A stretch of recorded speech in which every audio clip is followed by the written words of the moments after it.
talking about the problem with prescription pills here on Long Island, and it's as a gateway into the heroin problem. Patty, you were just saying about the prescription pills and what you observed and the need for some changes. Right. One of the, as Jamie pointed out, access is a very significant issue. That they just seem the streets are flooded, the medicine cabinets are flooded. We're trying to get the word out to people on our, you know, to bring medicine to be disposed of in events such as we had in Oyster Bay, Syosset, and you know, but they're just, the doctors give large quantities of prescriptions, which they didn't used to do, and part of that is because of the fact that that insurances, drug insurance companies tend to do better with bulk, and so people don't have to pay multiple co-pays. So there are many different factors that are bringing the volume onto the street, and they're getting diverted to youth.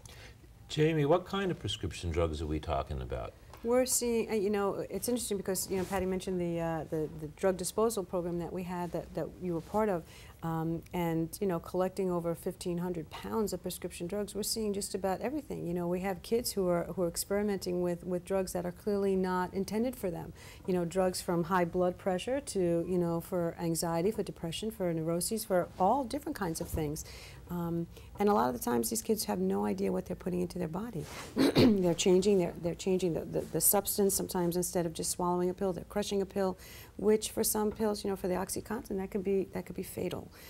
So clearly we're seeing kids misuse the prescription drugs too, which creates such a dilemma for us. A lot of what we have to do and a lot of the efforts that we have been doing have really been geared around prevention and education, helping parents and kids to understand what are some of the consequences, what happens, what's out there, what does it look like, how do you get it, and all that kind of stuff to try to keep kids and adults safer. And that also leads into a very good question, is what are we doing for prevention for parents to help them be a stronger buffer to protect their children? Patty? Well, I think in all our communities, all of the community-based NAFAS Alliance members have participated with schools, local police departments. In Long Beach, we had multiple outreach services. We did a presentation, a community forum. We worked with the DA's office. We also had the DEA come and speak at the school. We had another speaker that talked to Dr. Dewey, who talked to, you know, the effects of drug on the brain and how. So we are trying to get the word out and trying to do medicine disposal activities. You know, and in addition, on a larger level, as you know, Rene, we've been working collaboratively around, you know, trying to look at policy and legislative issues that might help reduce some of the access on the street.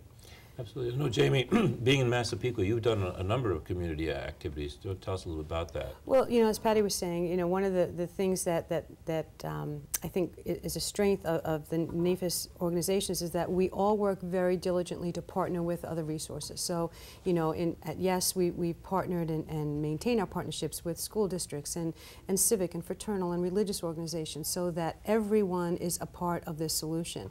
And that's true across the board with all our member agencies. You know, we're all licensed and funded through the New York State Office of Substance Abuse Services. So we are guided in part, you know, by the mission of making sure that we provide prevention, education, information to people who need, and then provide access to care. You know, and I think that's one of the great things about NAFAS and our 24-hour, 7-day access to service, so that anyone has, if they have any issues, any questions, can pick up the phone, call our 24-hour, 7-day hotline number at 481-4000, 516 number, and they will get directed to any one of our treatment providers, a licensed and funded provider who does, you know, who really provides quality, evidence-based treatment approaches for people. And that we have such an organization is a real blessing. And you mentioned that you're active, and we appreciate that, on the Heroin Prevention Task Force, Yes. which we've all been working together. There's about 140 members to that. And we've done a number of projects. I think most recently we did the Parents Who Matter Yes. with the Partnership for Drug-Free America. And I believe, I know you're chairing the Education Committee, and I think you're working on an upcoming event as well. Yes, we are. We're working on getting, you know, working with the schools to bring the schools together to help them to just take a look at some of the prevention programs and how they can better coordinate. Because there is no one person, no one program, no one entity that has all the answers. And if we don't get beyond, you know, some of that misnomer, we have to acknowledge that we all have to work together. This is way bigger than one agency or one organization. We all have to partner, and that's why, you know, working with the district attorney's office and the police department, I mean, that's what will make us get on top of this. I think we all know that what works best is working together, and that's what we've been Absolutely. doing. Another issue came up, Patty, that you had talked about with insurance laws and with people needing detox. Why don't you tell us a little bit about some of that? It was pretty fascinating. Right. Well, so, you know, as I chair the treatment subcommittee of the Heroin Task Force, you know, one of the issues we've been addressing is the issue of people, particularly young people, getting access to detox if they needed, to treatment if they needed, but particularly the inpatient crisis level of services. Oftentimes insurances are denying that coverage based on what they consider medical necessity, or the insurance company does not cover inpatient addiction treatment, so that, you know, we've talked to many parents, and they've been very vocal, even in the media. The parents themselves said they try to bring their youth, their kids, to a safe place, and then they're turned away, or they can't really access it due to their insurance, which has been a big problem. So we are working on that issue through OASIS, through legislative issues. We're looking at all the different avenues to make sure that when someone's in a crisis, there's someplace safe for them to go. So, if I understand it, a person who is about to go into detox is willing to turn around. When they get to the hospital, unless they're in the full throes of the detox, Right. insurance will not cover them. So at that point, they have to wait, at which point you've lost that very important crisis Right. point to turn them around. I understand there's a problem at the other end as well, when they have gone through the detox and they're ready to be discharged. Yes, because oftentimes an insurance company will say that a person needs to fail at outpatient treatment in order to qualify for medical coverage for inpatient treatment.